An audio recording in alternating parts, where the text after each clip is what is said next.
They didn't love you, they loved your silence. They loved your compliance. They loved the version of you that didn't ask for too much. They didn't speak up. They didn't threaten their comfort. But that wasn't love. That was control. Wrapped in praise, guilt, expectation, and what's best for you. Or maybe it was fear.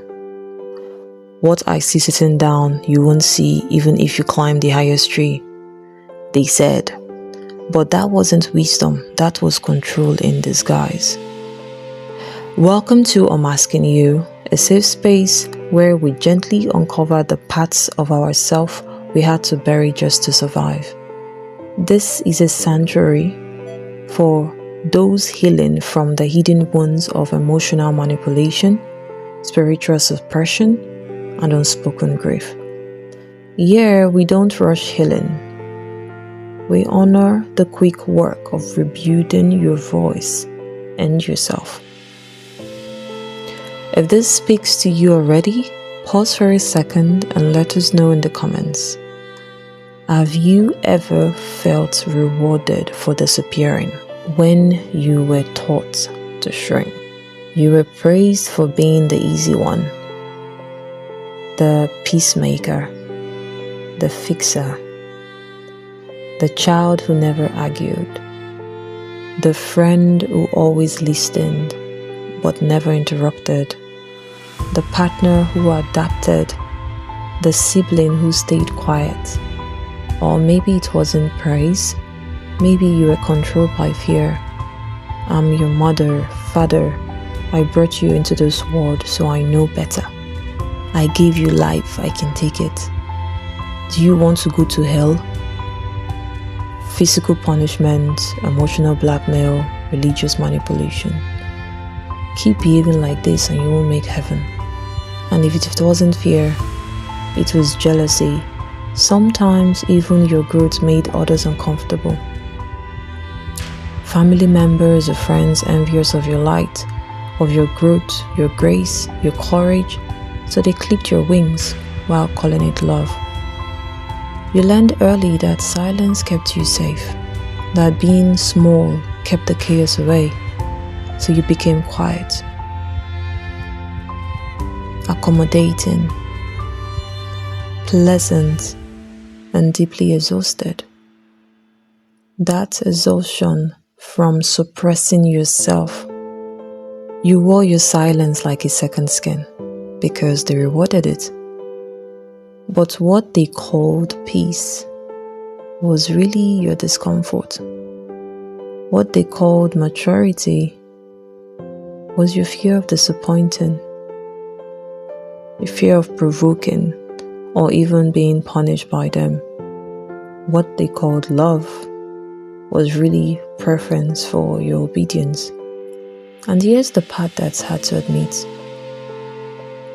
The hardest truth, the people who did this were often the ones you trusted the most. Your mom, your dad, your siblings, your pastor, your spiritual leaders, your friends, your lover. They spoke over your truth so often, you stopped believing it belonged to you. They made you feel crazy for speaking your heart. They made you feel dramatic for having needs or certain boundaries. They called you rebellious, selfish, lazy, or proud. They even called interventions behind your back, selective ones, designed to fix you, not to hear you. They focus on how you reacted, never on what provoked your response.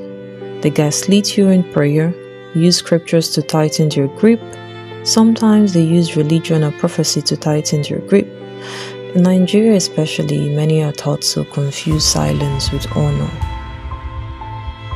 Quoted prophecies to justify emotional control. They made you feel guilty for resting, even though they couldn't walk half a mile in your shoes. They drained you, then shamed you for being tired. So you stopped asking, stopped explaining, stopped resisting, stopped showing up as your full self. You shrank to survive. And they applauded that. Good girl, good boy, you've matured so much. But nope, that wasn't maturity, that was disappearance. You didn't mature, you disappeared. You dimmed your light, you became the character they invented to make themselves more comfortable. If this part speaks to your experience, drop in the comments. Let's speak for the version of us that couldn't. When you started to reclaim yourself,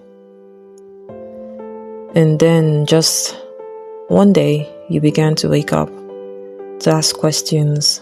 Did I really deserve that? Was that love or manipulation? Have they ever truly showed up for me? Or was I just loyal because I was scared not to be? Am I loyal or just afraid to lose people who never showed up for me? You started to say, that hurt me. That's not who I am anymore. I don't want this. I'm not happy. You started saying no without guilt. You started setting boundaries. You reclaimed your time, your voice, your words. You confronted the echoes of their criticism in your mind, their voices in your head, proving them wrong, and proved to yourself you deserved better. And just like that, they changed. They pulled away, mocked your new attitude, called you ungrateful, started telling their version of the story. But here's the truth. It was never really you they loved. It was who you became to survive them. A character they designed. You had unknowingly been performing a role written for you by their expectations. And now the mask is falling off. The truth that sets you free. That realization, it hurts. But it's also where healing begins. Because real love doesn't disappear when you speak. It doesn't punish you for having needs or being whole. It doesn't use guilt, prophecy, or scripture to shame you into silence. It doesn't demand your suffering. It doesn't call your honesty too much. Real love meets you in your wholeness, not your obedience. It stays when you grow. It adapts. It listens. It celebrates your becoming. If you've made it this far, pause, take a breath. And in the comments, tell us, what's one part of yourself you're learning to unmask? You never know who might find comfort in your story, or if you've ever felt this shift in someone's love. Share how it made you feel. Your story might help someone else find clarity. So maybe you're in a season of silence that no longer feels like peace. It feels like suppression, like holding your breath underwater.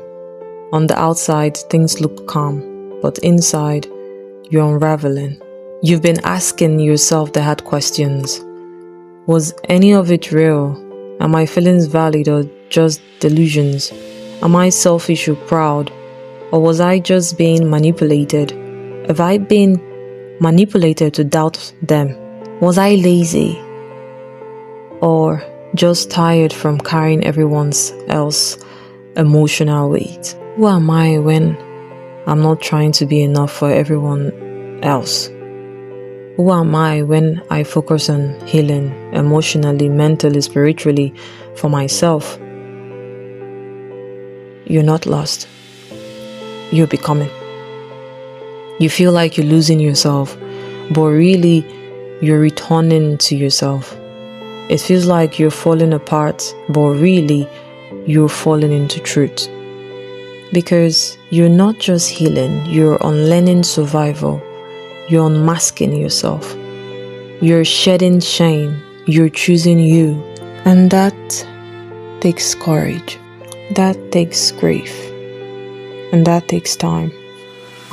And yes, some tears from time to time. It takes gentleness and voices that remind you you were never too much. You were just too honest for people who needed you quiet. They needed you to stay small. So like, subscribe and share, not just to grow this space, but to grow the number of people who know they're not alone.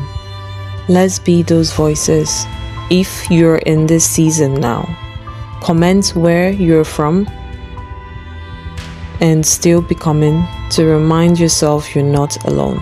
If this spoke to your spirit, give yourselves permission to take up space, to speak, even if your voice shakes, to stop shrinking to be loved, to stop shrinking in rooms God called you to stand in. God never created you to shrink. You're not too much. You're just enough for the purpose you were born to fulfill.